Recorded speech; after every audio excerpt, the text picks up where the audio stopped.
Halloween is just a couple of days away, but things are always a little spooky at a local bed and breakfast.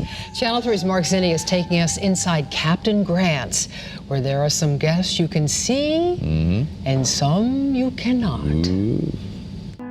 Under the setting sun, you could almost miss Captain Grant's on Route 2A in Preston. On the outside, it's a large old home, and inside... Don't be frightened. I am here to serve you.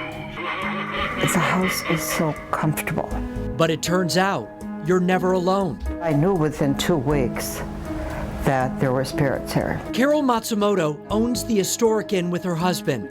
The house was built in 1754, and there have been many owners over the years, including a man known as Captain Grant. She bought it back in 1994, opened the inn after a major renovation, and things soon started to happen, to one picture in a guest room. Every morning that picture would be face down on the floor,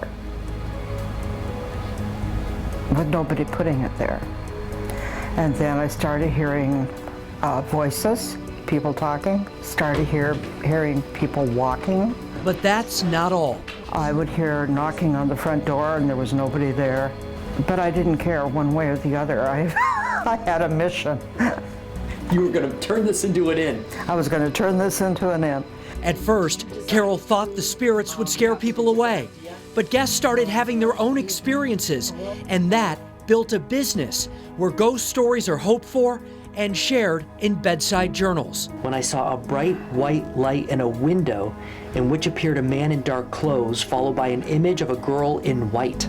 Many guests specifically request the room Adelaide, considered the most haunted room of the 5 in the house, that happens to sit within a few feet of this, an original cemetery for the village. Well, the village dates back to 1687 when it was named. There were people living here before then. Now, admittedly, it is quite creepy. The cemetery itself is almost 400 years old, and the stones are so old you can barely read most of them. But some of the people buried here may be responsible for some of the activity happening inside the inn. I heard furniture moving. It was really loud. It was like if you moved furniture now and you heard it for about an hour. They now welcome more than 2,400 guests a year at Captain Grant's. It's so popular, Carol has written about the stories in a book that's fact or fiction, depending on your experiences in here. A lot of people have changed their minds about the afterworld. Mark Zinni, Channel 3 Eyewitness News.